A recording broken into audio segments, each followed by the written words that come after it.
Very good evening to all of you. आप सभी का सिग्मा गुरुकुल पर बच्चों बहुत बहुत स्वागत है। और सीटेट की तैयारी बहुत ज़ोरों से चल रही है। उसी तैयारी में आज हम लोग मैथ्स की सेकंड क्लास और ओवरऑल आज हमारी क्लास नंबर 5 है बच्चों। 4 क्लासेस में आपको सीडीपी, उसके बाद हिंदी, देन मैथ्स, इंग्लिश और आज हम दोबारा मैथ की दूसरी क्लास शुरू कर रहे हैं।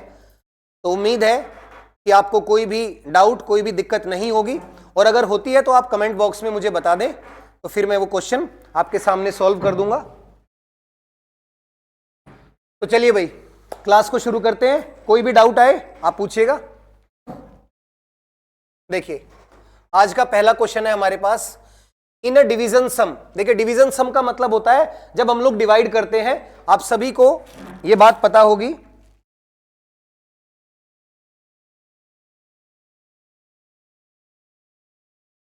जब डिवाइड करते हैं तो 4 चीजें हमारे सामने आती हैं। सबसे पहली जिसको डिवाइड किया जाता है उसको बोलते हैं डिविडेंड। जिससे डिवाइड करते हैं उसे कहते हैं डिवाइजर। जितनी बार गया यानी डिवाइड जितनी बार हुआ वो होता है हमारा कोशेंट। और अगर कुछ रिमाइंडर बचता है या नीचे कोई संख्या बाकी रह जाती है तो उसे कहते हैं रिमाइंडर, या हिंदी में इसको बोलते हैं भाज्य। ये भाजक, ये भागफल और ये शेषफल।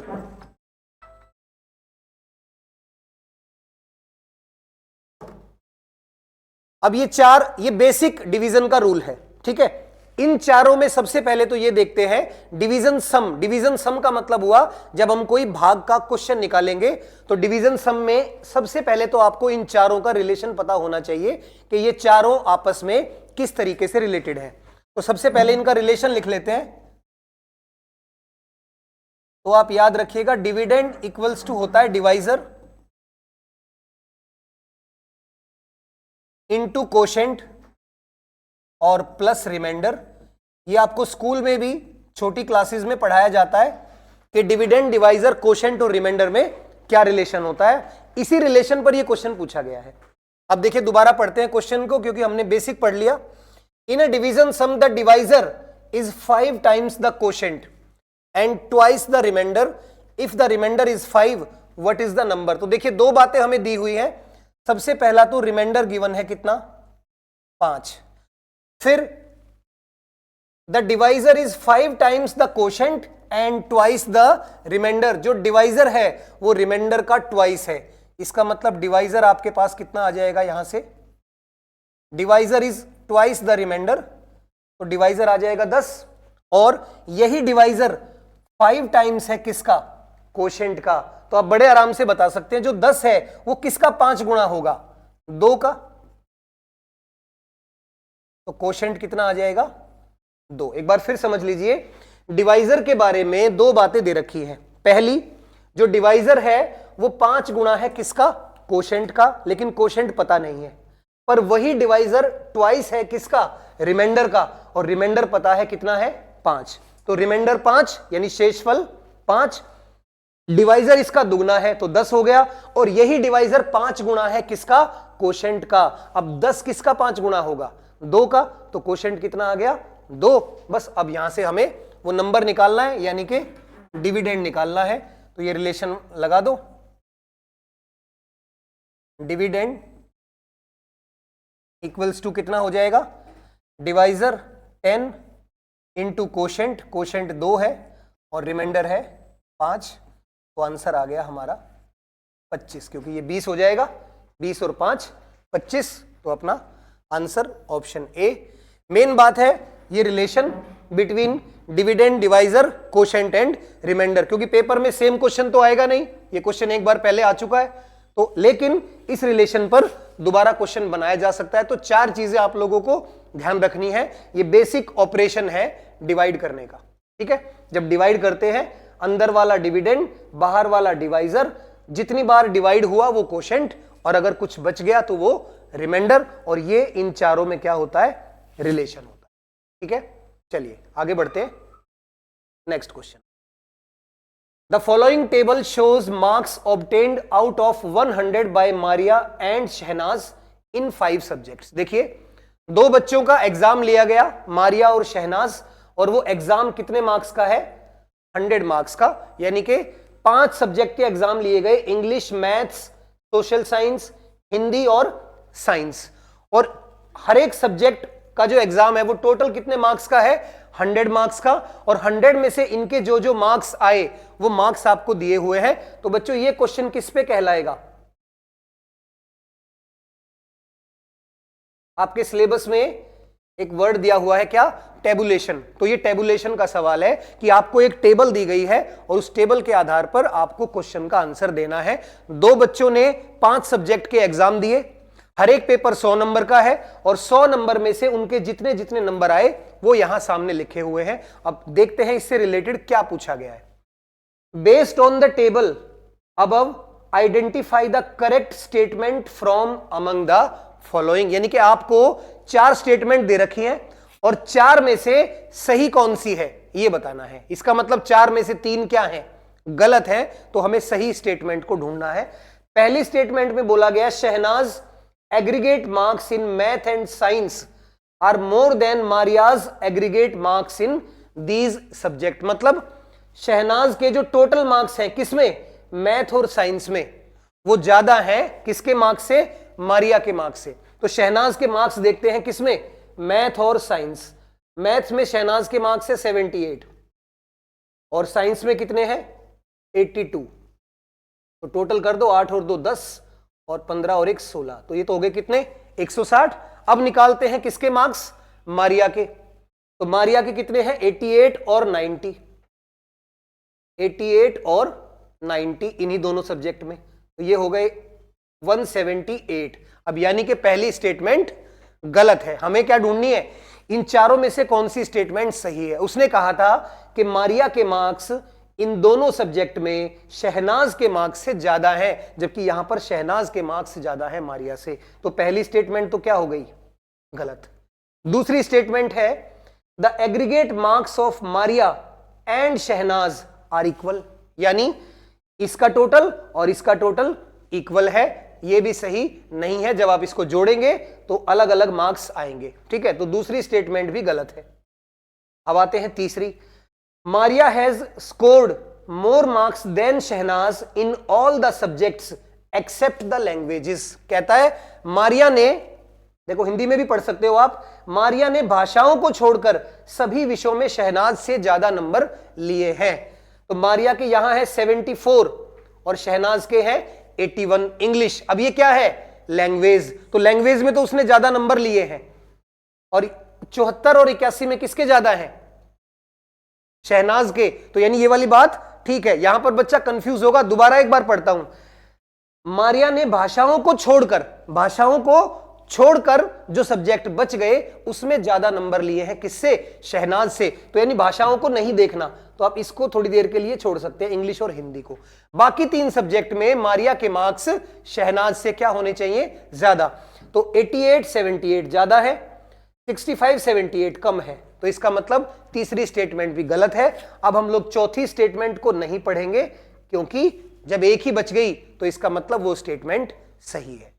तो एक बेसिक सी टेबल हमें दी, 2 बच्चों के मार्क्स दे दिए और उस मार्क्स के ऊपर 4 लाइंस दे दी और पूछा गया इनमें से कौन सी लाइन सही है। हर लाइन में आपको या तो जोड़ना है या घटाना है, प्लस या माइनस, कि कभी किसी के नंबर ज्यादा और कभी किसी के नंबर कम। तो बस उनको पढ़ के और आपको टेबल के हिसाब से जवाब देना है, प्लस माइनस मल्टीप्लाई या डिवाइड, यही आपसे पूछा जाएगा।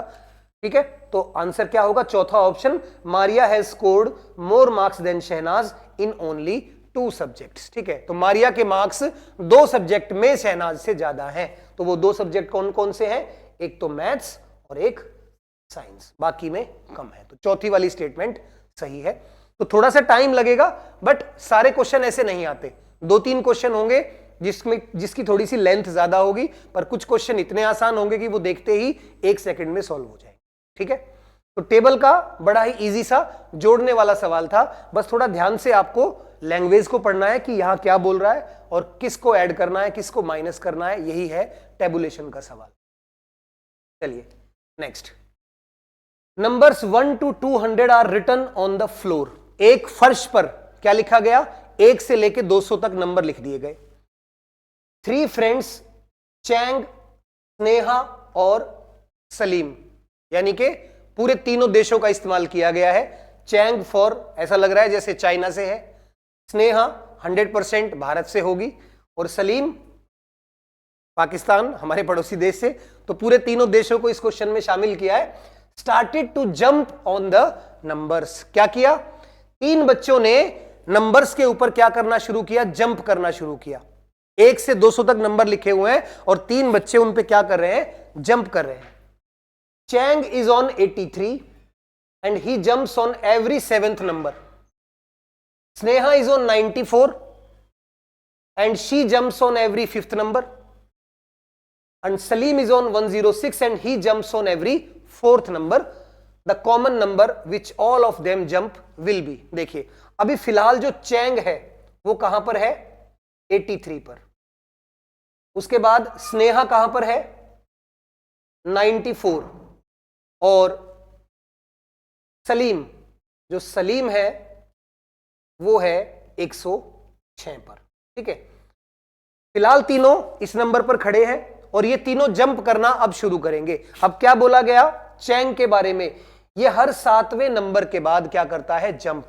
83 में 7 जोड़ेंगे कितना आएगा, 90, यानी कि ये 90 पे अब जंप करेगा।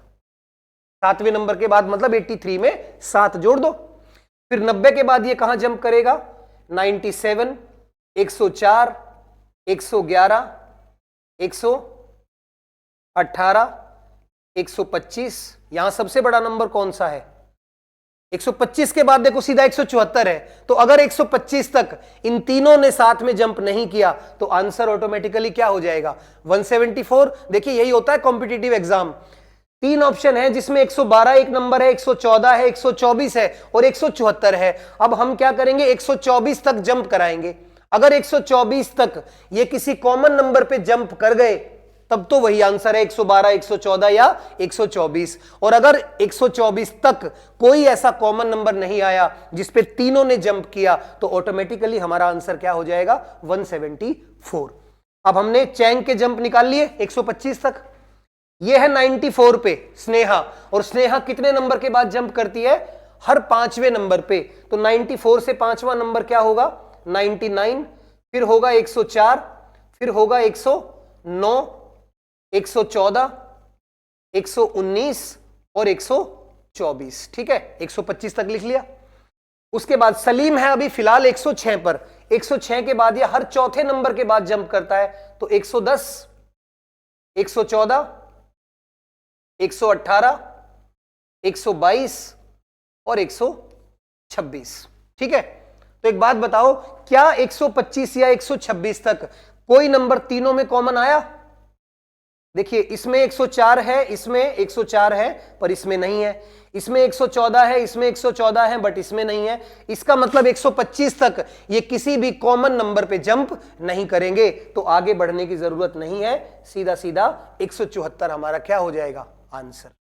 ठीक है, लिख के मत देखना कि आप आगे 174 तक जाओ। क्यों? जब 4 में से 3 ऑप्शन आंसर नहीं होते तो चौथा ऑप्शन ऑलरेडी आंसर है। इसको बोलते हैं मेथड ऑफ एलिमिनेशन। एलिमिनेशन मतलब 4 में से जो 3 आंसर नहीं है उनको पहचान लो, तो कई बार चौथा ऑप्शन ऐसे भी आपको आंसर मिल जाता है। समझ में आई बात? कोई दिक्कत इसमें? बहुत सिंपल सा एक क्वेश्चन है। 3 बच्चे एक एक नंबर पर खड़े हुए हैं, एक 7 कदम जंप करता है, एक 5 कदम और एक 4 कदम, और पूछा है किस कदम पर वो सारे के सारे कॉमन होंगे, एक साथ जंप करेंगे। तो 125 तक कोई नहीं आया और 3 ऑप्शन 125 से छोटे हैं, तो इसका मतलब जो चौथा ऑप्शन है वही हमारा आंसर हो। Next, in a school auditorium 2 of the students are girls. एक स्कूल बाहर में छात्रों में से 2 लड़कियां हैं। नहीं, इसमें कुछ गड़बड़ हो गई, एक्चुअली 2/7 होगा इस क्वेश्चन में, क्योंकि मुझे दिख रहा है ये प्रीवियस ईयर क्वेश्चन है। In an school auditorium 2 of the students are girls, नहीं 2/7 of the students are girls. थोड़ा सा ठीक कर लेना आप इसमें, एक्चुअली इसमें आएगा 2/7 आर गर्ल्स, ये आएगा। If there are 111 more boys than girls, how many boys are there in the school? 2/7 girls है, तो इसका मतलब बॉयज कितने होंगे? 5/7, क्योंकि 2/7 का मतलब क्या होता है? 7 में से 2 लड़कियां हैं। अब 7 में से 2 अगर लड़कियां हैं तो लड़के कितने होंगे? 5 होंगे। और उसने कहा लड़के और लड़कियों का जो अंतर है वो कितना है? 111, क्योंकि उसने बताया लड़के लड़कियों से 111 ज्यादा है। तो 2 और 5, 2 और 5 में कितना अंतर है? 3 का, कि लड़कों और लड़कियों में 3 का अंतर है। और 3 की वैल्यू हमें क्या दे रखी है? 111। अब अगर 3 की वैल्यू 111 है तो यहां से 1 की वैल्यू क्या आएगी? 111 डिवाइडेड बाय 3, और 1 की वैल्यू हमारी आ गई 37। इसका मतलब 1 37 के बराबर है। और क्या पूछा हुआ है? How many boys are there in the school, तो स्कूल में कितने लड़के हैं कुल मिला के? 1 की वैल्यू 37 है, 5 की वैल्यू निकालनी है, क्योंकि बॉयज 5 है। 5 × 37, तो आंसर आ जाएगा 185, यानी कि ऑप्शन डी। और क्वेश्चन में ये चीज आप ध्यान से ठीक कर लेना, ये 2 of the students are girls नहीं है, 2/7 होगा। ये 7 यहां चला गया, ठीक है। 2/7 लड़कियां, तो 5/7 लड़के। तो लड़के और लड़कियों में कितना गैप हो गया? 3 का। और वो गैप किसके बराबर है? 111 के। 3 111 के बराबर, तो 1 37 के बराबर। और पूछा है लड़के कितने हैं ये बताइए, और लड़के कितने हैं? 5। तो 5 की वैल्यू 5 × 37 यानी 185। Next, students ability to plan, monitor, evaluate and modify her own learning is known as. वैसे ये पेडागोजी का क्वेश्चन आ गया बीच में, पर कोई नहीं, एक आध सवाल हमारे जो भाई साहब हैं टाइपिंग करने वाले वो डाल देते हैं, तो कुछ किया नहीं जा सकता। तो क्वेश्चन को सॉल्व करेंगे, वरना जनरली मैंने सोचा था कि मैं पहले कंटेंट के क्वेश्चन खत्म करूंगा फिर पेडागोजी के क्वेश्चंस कराऊंगा, पर ये एक क्वेश्चन बीच में आ गया तो इसको कर लेते हैं।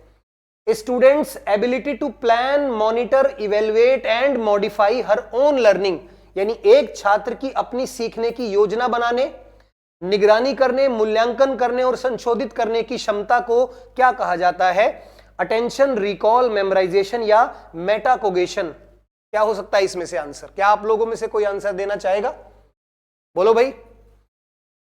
एक स्टूडेंट सब कुछ कर सकता है अपने आप, यानी वो खुद ही प्लान बनाता है, खुद ही उस प्लान को मॉनिटर करता है। मॉनिटर करना मतलब निगरानी रखना कि प्लान सही से काम कर रहा है या नहीं। खुद ही इवेल्युएट, मूल्यांकन भी अपने आप ही करता है।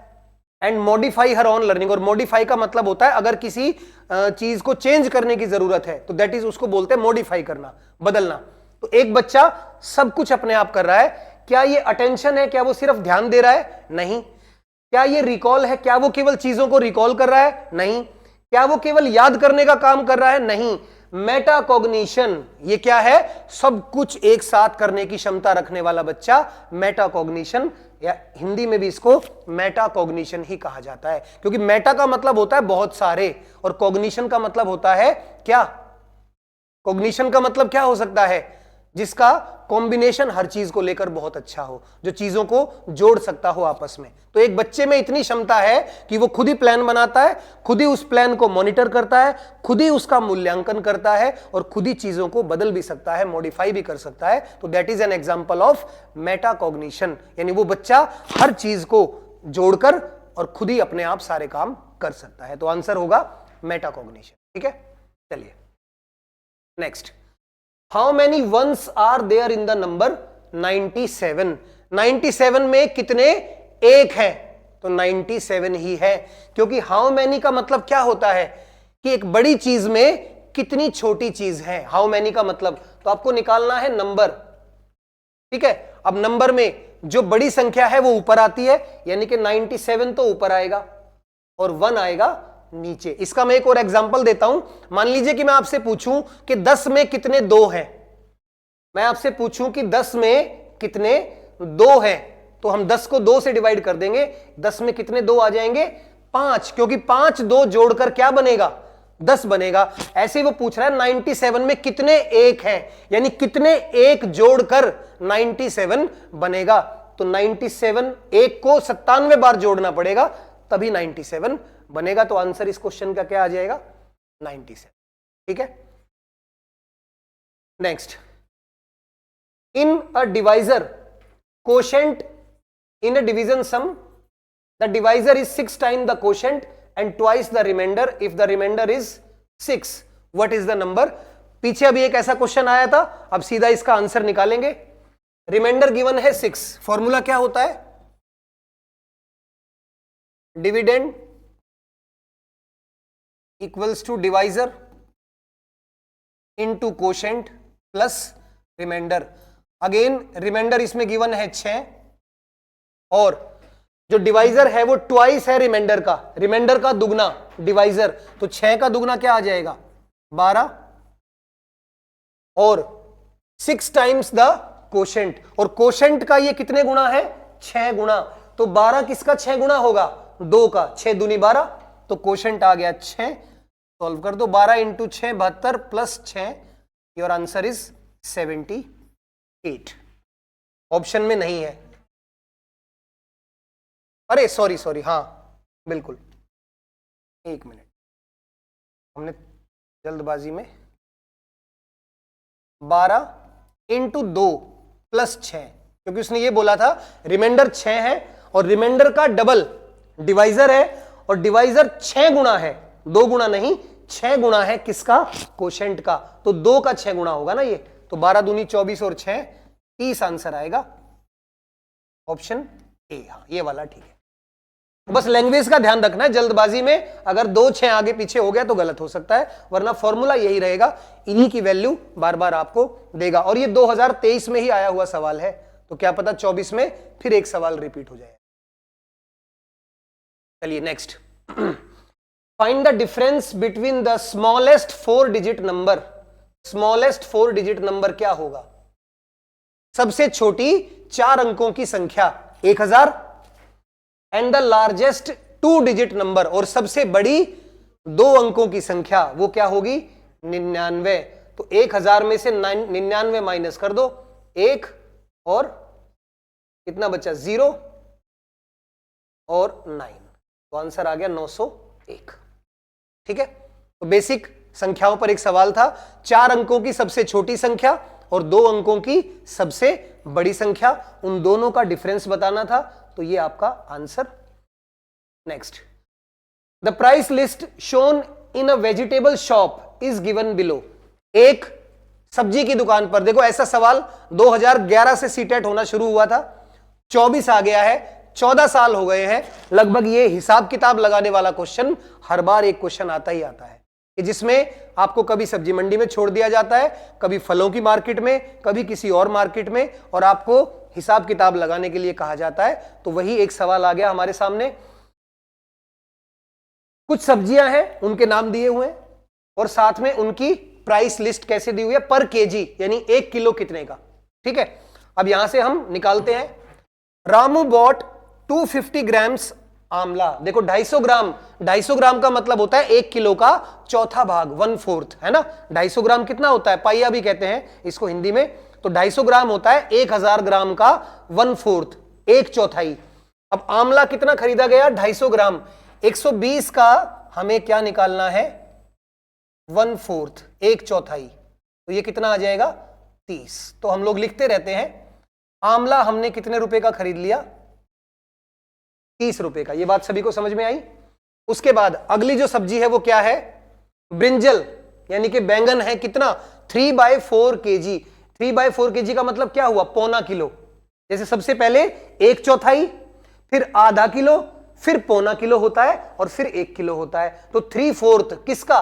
1 किलो का। तो 1 किलो का प्राइस देख लो कितना है ब्रिंजल का? 60 रुपए। तो 60 का क्या कर दो? ब्रिंजल कितना लिया? 3/4 किसका? 60 का। तो ये आ जाएगा, 4 से कैंसिल होगा 15 पे, 15 तिये 45। तो बैंगन जो है भाई साहब ने कितने का खरीदा है? 45 रुपए। ठीक है, तीसरी सब्जी है lady finger, 1 kilo. Lady finger 1 kilo खरीदी है पूरी, तो सीधा सीधा 45 रुपए लिख दीजिए। लेडी फिंगर है 45 रुपीज की, 1 किलो ही खरीदी गई है भिंडी। उसके बाद है 2.5 किलो पोटैटो, आलू खरीदा गया है 2.5 किलो। अब 38 रुपए का 1 किलो है, तो 2.5 किलो कितने का होगा? 38 की मल्टीप्लाई कर दो किससे? 2.5 से, या 38 का दुगना और उसका आधा उसमें ऐड कर दो। तो आप ऐसे भी निकाल सकते हो, पोटैटो 38 की मल्टीप्लाई हो जाएगी 2.5 से, 2.5 होता है 5/2, ठीक है। तो 2 से कैंसिल 19, और 19 का 5 गुना 95, तो पोटैटो कितने का हो गया? 95 रुपीज का। उसके बाद 1.5 किलो टमाटर खरीदा गया है, टमाटर 1 किलो 42 रुपए का, तो 1.5 किलो 42 और 21 यानी 63 का टोमेटो हो गया। और लास्ट में है अनियन, अनियन कितना खरीदा गया है? आधा किलो, 1 किलो 22 रुपए का है, तो आधा किलो 11 रुपए का हो जाएगा। तो टोटल कितने रुपए की सब्जी खरीदी गई? 5, 10, 15, 3, 18 और 1, 19, और 3 और 1 4, 4, 8, 12, 12 और 9, 21 और 6, 27 और 1, 28। तो टोटल 289 रुपए की सब्जी खरीदी गई है, ठीक है। और 400 रुपए शॉपकीपर को दिए तो वापस कितने मिलेंगे?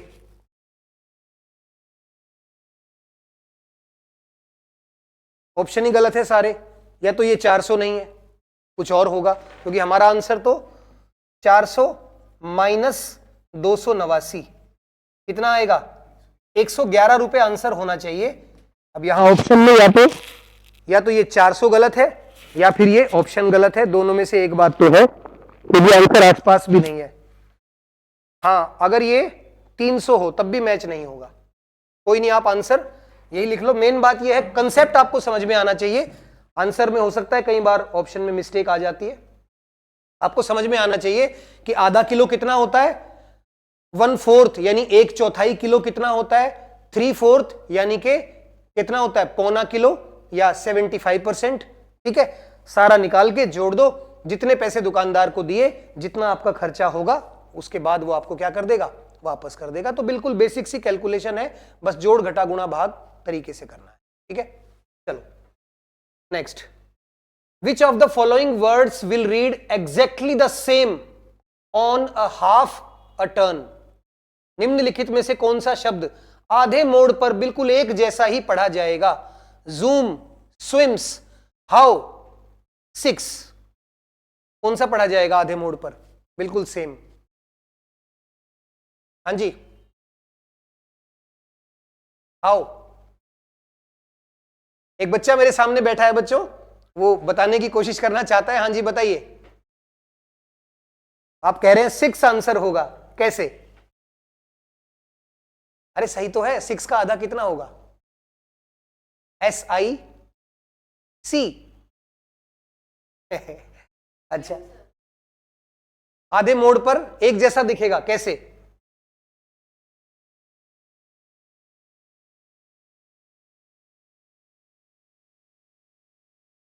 चार, 5, 3, 3, कौन सा आंसर होना चाहिए? क्वेश्चन ध्यान से पढ़ो। निम्नलिखित में से कौन सा शब्द आधे मोड़ पर बिल्कुल एक जैसा ही पढ़ा जाएगा? मतलब आगे से पढ़े या पीछे से पढ़े, एक जैसा पढ़ा जाएगा।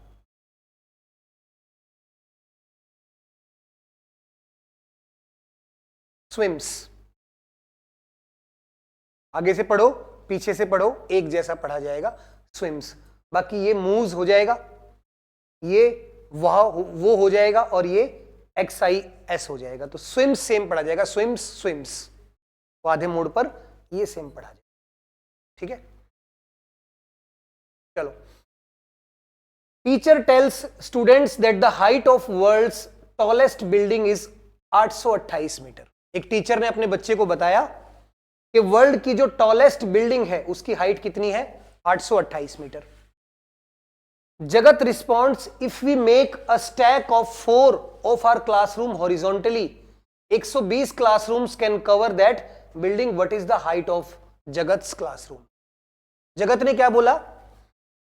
If we make a stack, यानी कि यदि हम अपनी कक्षा का एक ढेर क्षैतिज रूप से बनाते हैं तो 120 कक्षाएं उस इमारत को कवर कर सकती हैं। तो जगत की कक्षा की ऊंचाई कितनी है?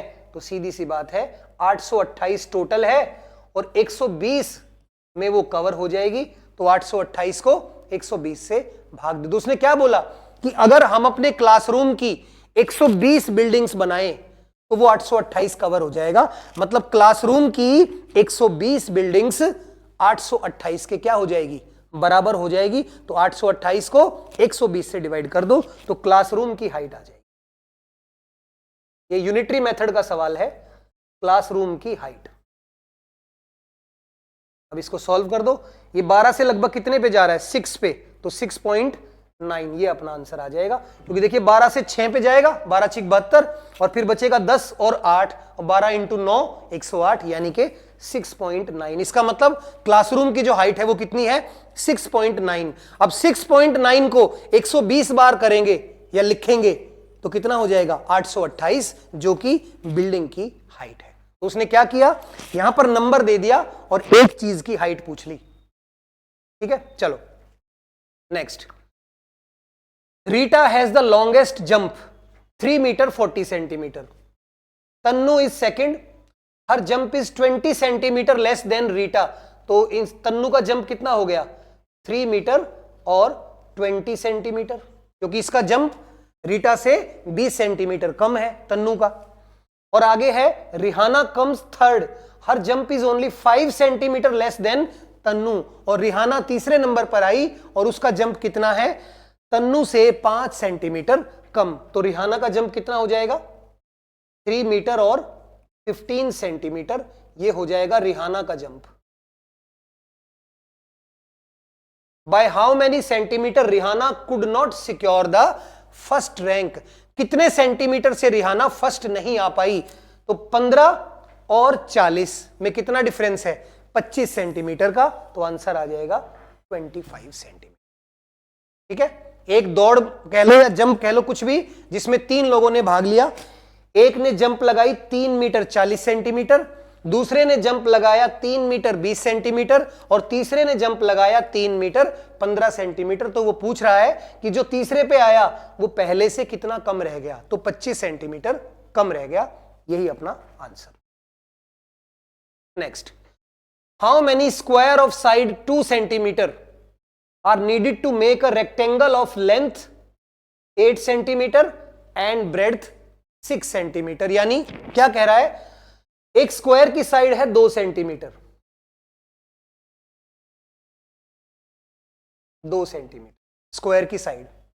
अब इन छोटे छोटे स्क्वायर से एक क्या बनाना है, रेक्टेंगल। और रेक्टेंगल की लंबाई और चौड़ाई कितनी होनी चाहिए, 8 सेंटीमीटर लंबाई और 6 सेंटीमीटर चौड़ाई। यानी कि कितना एरिया चाहिए, 8 गुणा 6 48। ठीक है, अब 48 एरिया चाहिए, उतने स्क्वायर हमें जरूरत है। देखो एक स्क्वायर का एरिया कितना आएगा, 4। अगर किसी स्क्वायर वर्ग की भुजा 2 सेंटीमीटर है तो उसका एरिया कितना आएगा, 2 का स्क्वायर यानी कि 4। और एरिया चाहिए कितना, 48। अब 4 से 48 पे पहुंचना है तो कितने स्क्वायर चाहिए होंगे, 12 स्क्वायर, है ना। 4 का एक, फिर 4 का दूसरा, फिर 4 का तीसरा, ऐसे 12 स्क्वायर रखने पड़ेंगे, तब एरिया कवर होगा कितना, 48 सेंटीमीटर स्क्वायर। तो टोटल 12 स्क्वायर्स की जरूरत पड़ेगी, क्योंकि एक स्क्वायर 4 सेंटीमीटर स्क्वायर का है और 4 को 12 गुणा करेंगे तो कितना होगा, 48 सेंटीमीटर स्क्वायर। और रेक्टेंगल का एरिया उतना ही है, 48 centimetre. Next, 3/4 of a metre is same as, 1 metre का 3/4 कितना होगा। अब 3/4, 1 मीटर में कितने सेंटीमीटर होते हैं, 100 सेंटीमीटर। अब 100 सेंटीमीटर का 3/4 निकालो तो कितना आ जाएगा, ये 75 सेंटीमीटर। तो आंसर क्या होगा, बी ऑप्शन। सिंपल सा क्वेश्चन है, 3/4 of a metre is same as, 1 metre का 3/4 कितना होगा। तो 1 मीटर में 100 सेंटीमीटर और 100 का 3/4 75 सेंटीमीटर। यही answer B option. Next, Rinku uses cycle to reach school every day. If he reaches school from home in 13 minutes by traveling at a speed of 6 kilometre per hour, what will be the distance between his school and home। अब आप हमेशा से पढ़ते हुए आए हो school में भी कि डिस्टेंस यानी कि दूरी कैसे निकालते हैं, डिस्टेंस इक्वल्स टू होता है speed multiply by time. Time और स्पीड को गुणा कर दो तो क्या आ जाएगा, डिस्टेंस आ जाएगा, दूरी आ जाएगी, या दूरी बराबर चाल गुणा समय। अब दे रखी है स्पीड कितनी है 6 और टाइम कितना लगा 13 मिनट, तो स्पीड 6 किलोमीटर पर आवर और टाइम 13 मिनट है। अब आंसर किस में दे रखा है, मीटर में, ठीक है ना, तो ये किलोमीटर पर आवर में है और ये मिनट में है, तो या तो आप क्या करो, इसको मीटर पर सेकंड में चेंज कर लो और इसको भी सेकंड में चेंज कर लो, क्योंकि मीटर होती है छोटी यूनिट और वो सेकंड के साथ आती है, किलोमीटर आर के साथ आता है। तो सबसे पहले 6 को अगर किलोमीटर पर आर को मीटर पर सेकंड में चेंज करना हो तो 5/18 से गुणा किया जाता है। ये बेसिक रूल है, कभी भी ध्यान रखना, स्पीड को अगर चेंज करना है किसमें, किलोमीटर पर आर से मीटर पर सेकंड में, तो स्पीड को गुणा कर देना किससे, 5/18 से, तो किलोमीटर पर आर किस में बदल जाएगा, मीटर पर सेकंड में। तो 6 किलोमीटर पर आर कितना होगा, गुणा कर दो 5/18 से, वो मीटर पर सेकंड आ जाएगा। और अगर हम 13 मिनट को सेकंड में बदलेंगे तो किससे गुणा होगा, 60 से, क्योंकि मिनट को सेकंड में बदलना है और 1 मिनट में 60 सेकंड होते हैं, तो 13 मिनट में 13 इंटू 60 होंगे। तो ये पूरा क्वेश्चन अब किस में कन्वर्ट हो गया, मीटर में। अब सॉल्व कर दो, 6 से कैंसिल करेंगे 3 पे, फिर 3 से ये कैंसिल होगा 20 पे, 13 इंटू 5 हो गया 65, 65 का डबल होगा 130, यानी कि 1300 मीटर हमारा आंसर आ जाएगा। तो इस क्वेश्चन में सबसे बढ़िया चीज क्या थी, स्पीड को बदलते कैसे हैं। देखो स्पीड हमेशा 2 इकाइयों में आएगी या 2 यूनिट में आएगी, या तो स्पीड आ जाएगी किलोमीटर पर आवर में और चेंज किस में करनी पड़ेगी, मीटर पर सेकंड में, तो 5/18 से गुणा कर देंगे। इसका उल्टा भी आ सकता है कि एग्जामिनर स्पीड आपको किस में दे दे, मीटर पर सेकंड में, और आपको उसे किस में बदलना पड़े, किलोमीटर पर आवर में, तब उल्टा हो जाएगा, 18/5 से गुणा हो जाएगी। ये 2 बातें मेनली इस क्वेश्चन का कंसेप्ट है, इनको आपको ध्यान रखना कि स्पीड को कैसे बदला जाता है, क्योंकि टाइम को सब बदल लेते हैं पर स्पीड में बच्चा कई बार कंफ्यूज हो जाता है, स्पीड कैसे बदली जाएगी, क्योंकि स्पीड में 2 यूनिट होती है, स्पीड में डिस्टेंस भी होता है और स्पीड में टाइम भी होता है। तो वहां पर 5/18 और 18/5, ये स्पेशली आप अपनी कॉपी में नोट कर लेना कि स्पीड को कैसे बदलेंगे। टाइम को तो सब बदल लेते हैं, मिनट का सेकंड या सेकंड का मिनट, ये तो आसान है, स्पीड में कई बार हम भूल जाते हैं, तो लिख लेना इस चीज को। चलिए नेक्स्ट क्वेश्चन पर आते हैं। What is the value of 2 minus 2 plus 2 minus 2 minus 2 minus 2?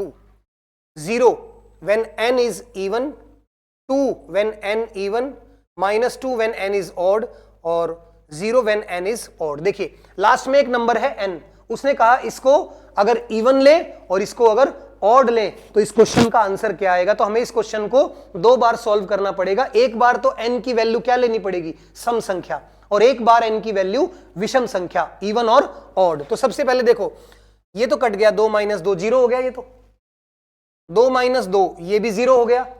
अब यहां है -2 और माइनस, तो ध्यान देना -2 और n की वैल्यू पहले मैं ले लेता हूं 1, तो -2 आंसर कितना आ गया 4। दोबारा समझना भाई, देखो पहला 2 + 2 - 2 कैंसिल हो जाएगा, +2 - 2 कैंसिल हो जाएगा, लास्ट में बचे 2 माइनस। अब n की वैल्यू पहले मैंने क्या ले ली 1, ऑड नंबर, तो -2 और n की वैल्यू 1 है तो ये भी -2 हो जाएगा, तो -2 - 2 आंसर कितना आ गया -4। एक आंसर तो ये आ सकता है -4, और n की वैल्यू अगर हम लोग क्या ले लेते हैं 2 ले लेते हैं, तो -2 और 2 दूनी 4, तो आंसर क्या आ गया -6। यानी आंसर जो भी है आंसर इवन आ रहा है। अब उसने क्या बोला, 0 आंसर आएगा जब n क्या हो, इवन हो। अब n को हमने इवन लिया, क्या 0 आंसर आया, नहीं आया, ठीक है। 2 आंसर आएगा जब n इवन हो, n को इवन लिया, आंसर 2 आया, नहीं आया। -2 आंसर आएगा जब n ऑड हो, अब ऑड मतलब 1 ले सकते हैं इसको, ठीक है, और 0 आंसर आएगा जब n ऑड हो। तो कोई सा भी सेटिस्फाई नहीं हो रहा, तो यहां कुछ भी नहीं लगा सकते क्योंकि n की वैल्यू इवन ऑड, अब या तो यहां पर कोई साइन इन दोनों में से माइनस या प्लस का होना चाहिए, चेक करना पड़ेगा। और बेसिक मैंने आपको बता दिया, बेसिक मैथमेटिकल ऑपरेशन लगाना है, शायद इन दोनों में से एक साइन गड़बड़ है शायद। ठीक है, चलो आगे बढ़ते हैं। Anish makes a bucket full of lemon drink to sell at the fair. Anish के पास एक बाल्टी है जो किससे भरी हुई है? लेमन ड्रिंक से। He has a bucket small glass large glass which can contain 20 litre 250 ml and 400 ml of lemon drink. अच्छा, he has a bucket small glass and large glass. उसके पास कितनी वैरायटी है? 3 वैरायटी। एक बाल्टी है या फिर स्मॉल ग्लास है या लार्ज ग्लास है। अब बकेट में कितना आता है? 20 लीटर। स्मॉल ग्लास में 250 ml और बड़े ग्लास में कितना आता है? 400 ml। ये 3 वैरायटी फेयर में बेचने के लिए उसके पास है। If Anish has sold 45 small glasses 21 large glasses then how much lemon drink has been left in the bucket. यानी उसने कितने बेचे? 45 छोटे ग्लास। तो 45 की मल्टीप्लाई किससे होगी? 250 से। कितना आ जाएगा? 45 इंटू 25, 25 2 और 45 का 5 गुना हो गया 225 और 45 का डबल हो गया 90, यानी कि 5 2 9 और 2 11, तो टोटल आ गया 1125 ml। ये तो उसने छोटे ग्लास बेचकर टोटल इतनी सेल की।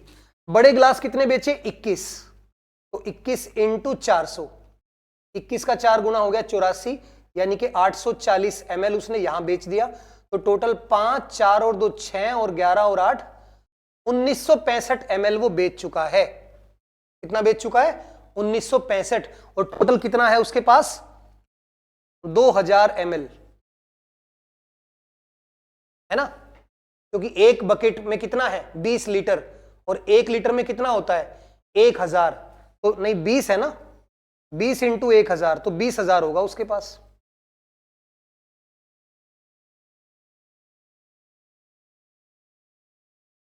ट्वेंटी लीटर्स, 20 लीटर में 20,000 ml हो गया। 250 ml 400 ml, कोई ऑप्शन मैच नहीं करता क्योंकि 1965 ही बेचा है उसने। 20,000 में से 1965 घटाएंगे, ये तो बहुत कम आएगा। सारे ऑप्शन गड़बड़ हैं। चलो 20,000 में से 1965 माइनस करेंगे, ये आंसर आएगा। 1 मिनट, यहां पर हमने ये 0 छोड़ दिया। 11,250 और 8400 ये होगा, सॉरी एक 0 हमने छोड़ दिया। 11,250 होगा और 8400 होगा। 0 5 4 और 2 6 और 19,650। हाँ, 20,000 में से 19,650 माइनस होगा। अब आंसर आ गया 350। ठीक है, वो एक 0 मिसिंग थी यहां पर। क्लियर है इतना? ठीक है, चलो अगला क्वेश्चन है। After 10 years Manisha's age will be 5 times of her 6 years। What is present age of Manisha? ठीक है, मनीषा की उम्र उसकी 6 साल पहले की उम्र से 5 गुना हो जाएगी। What is its present age? तो प्रेजेंट एज क्या मान लेते हैं? प्रेजेंट एज को मान लेते हैं x।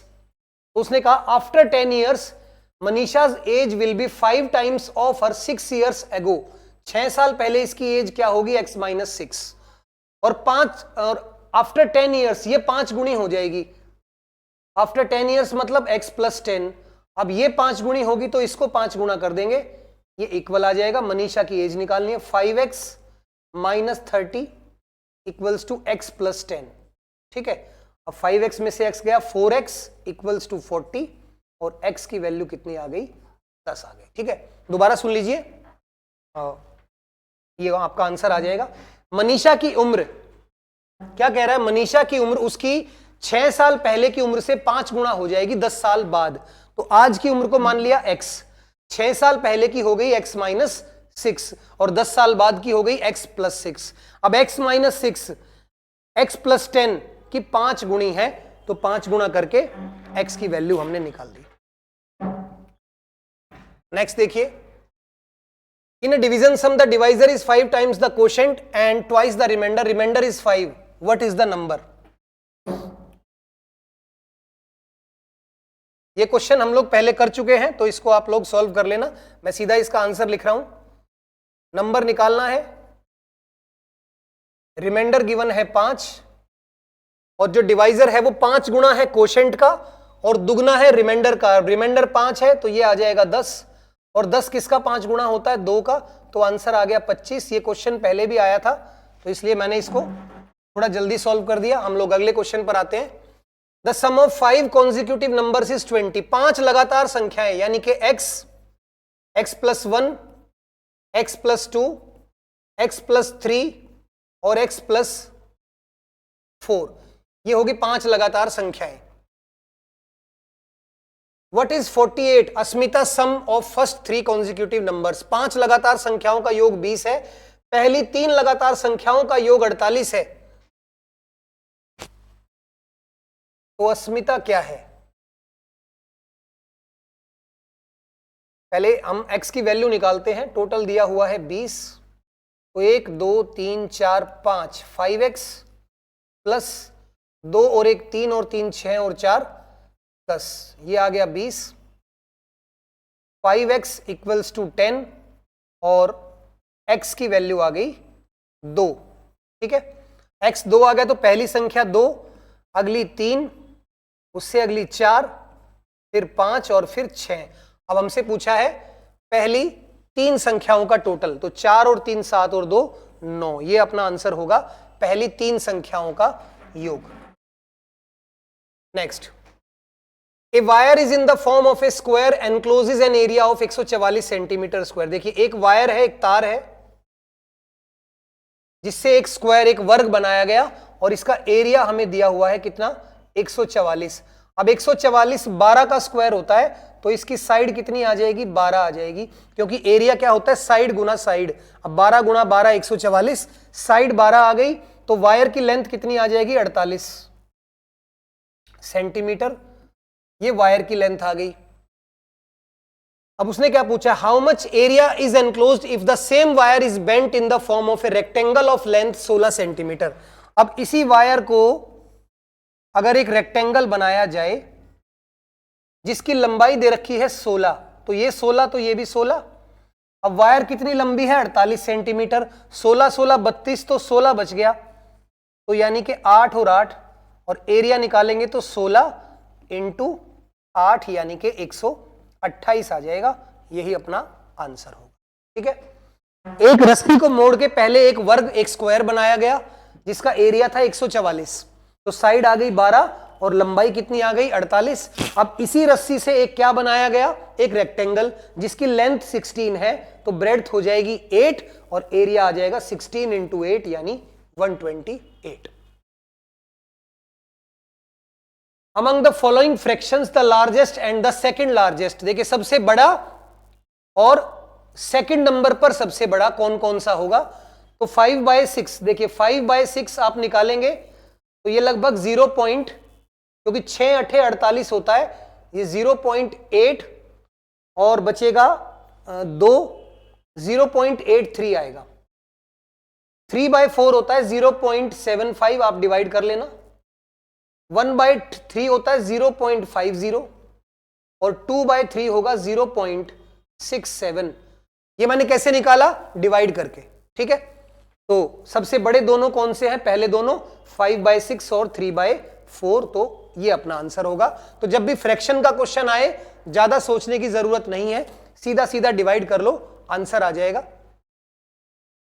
Next, Asmita reaches school for a meeting 15 minutes before 8:30, यानी कि अस्मिता स्कूल कितने बजे पहुंची?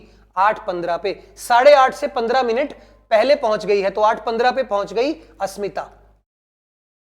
ठीक है, she reached half an hour earlier than her colleague who is 40 minutes late. देखिए 40 मिनट लेट, 8:30। आगे क्या दिया है? वह अपनी सहकर्मी से आधा घंटा पहले पहुंची। आधा घंटा पहले, अब 8:15 से आधा घंटा पहले, इसका मतलब उसकी जो कलीग है वो कितने बजे पहुंची है? 8:45 पे।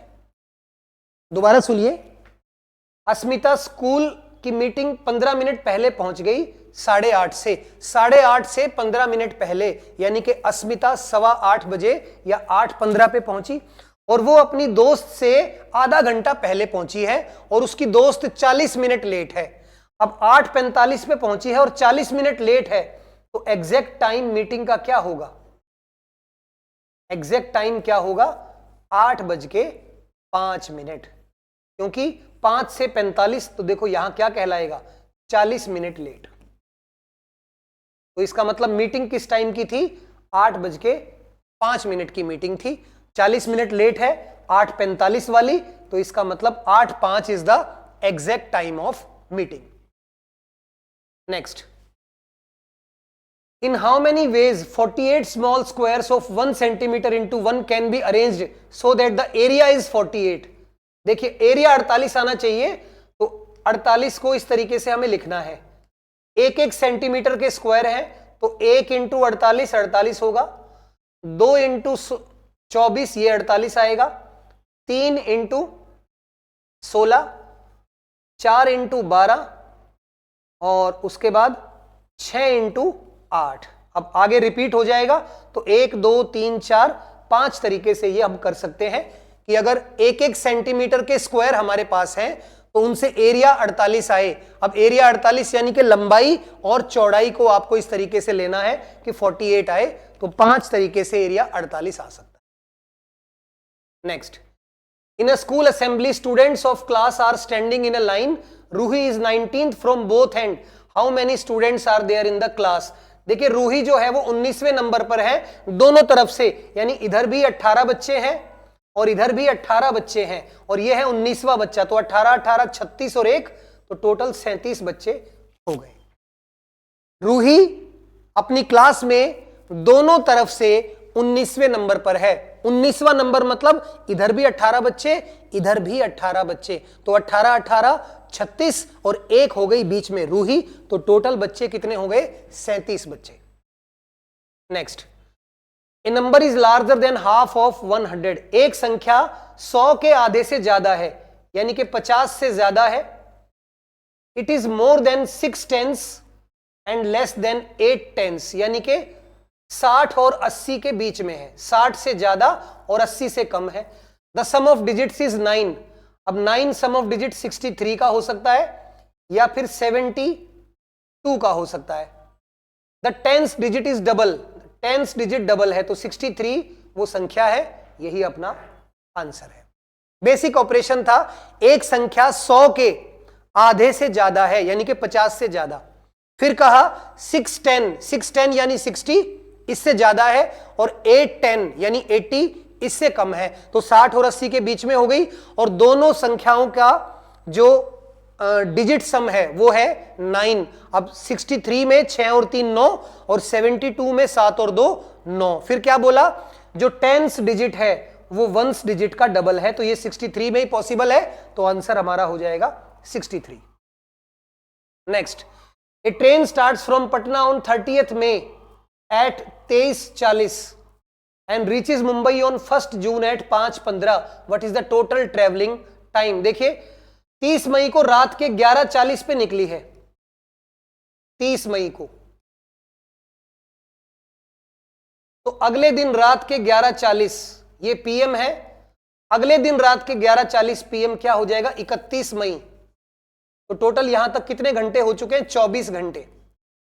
अब इसके बाद 11:40 के बाद होगा 12:40 और ये एएम हो जाएगा, क्योंकि ये 0:40 हो जाएगा ना रात का, ये 12:40 नहीं, इसको हम 0:40 भी कह सकते हैं, क्योंकि 11 के बाद 12:40 होता है, रात के 12:40 यानी कि वो एएम हो जाता है, तो 1 घंटा हो गया यहां पर।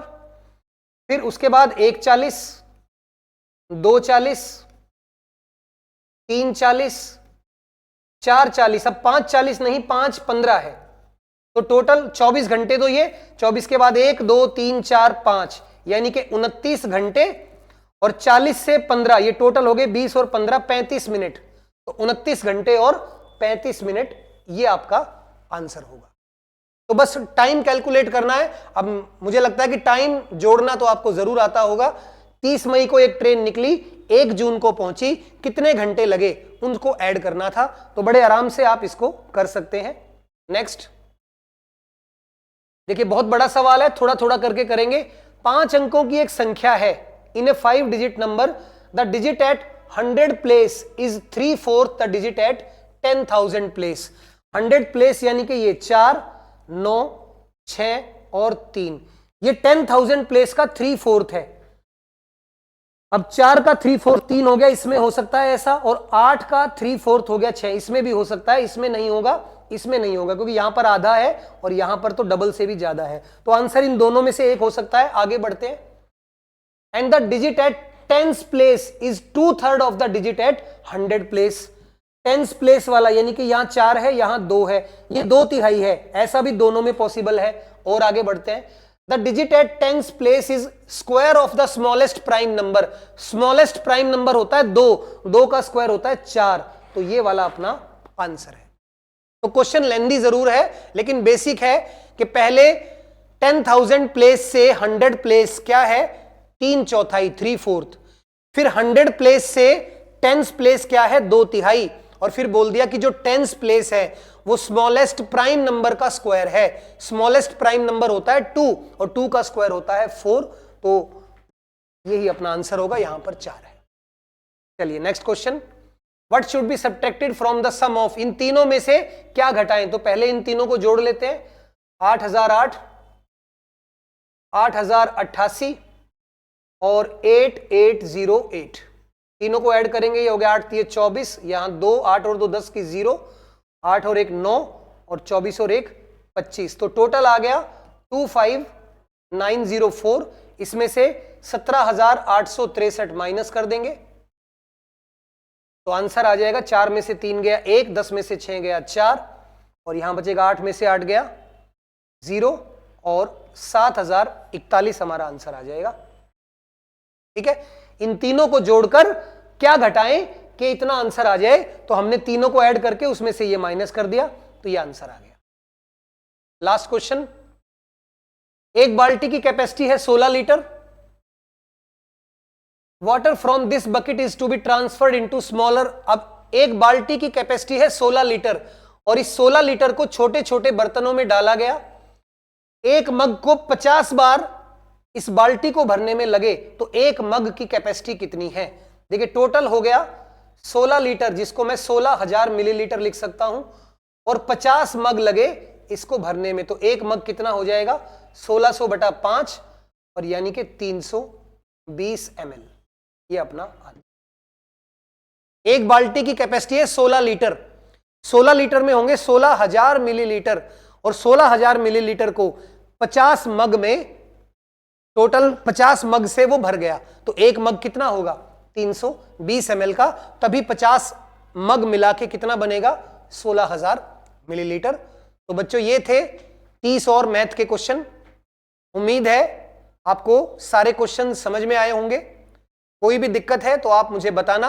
हाँ, एक आध क्वेश्चन में ऑप्शंस में या लैंग्वेज में थोड़ी सी मिस्टेक थी, तो बच्चों वो मैंने ठीक कर दी। बाकी फिर भी आपको लगता है कि किसी क्वेश्चन में कोई दिक्कत आई तो आप लोग मुझे बताना, और कोशिश करेंगे कि ये जो देखिए जो प्रिंटिंग मिस्टेक है या जो टाइपिंग एरर है बच्चों, वो एक ह्यूमन एरर है।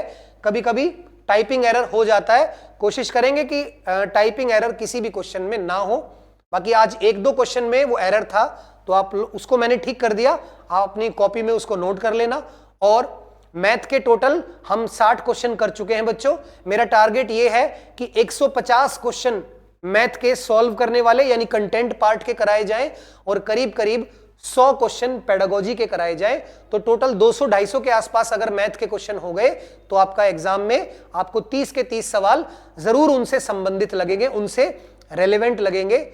और इसी तरीके से आप हमारे साथ जुड़े रहिए, डेली क्लास आपको मिलती रहेगी। तो आज की क्लास को बच्चों यहीं ओवर करते हैं। कल फिर मुलाकात होगी 30 नए क्वेश्चन के साथ। तब तक के लिए गुड नाइट, जय हिंद, जय श्री राम।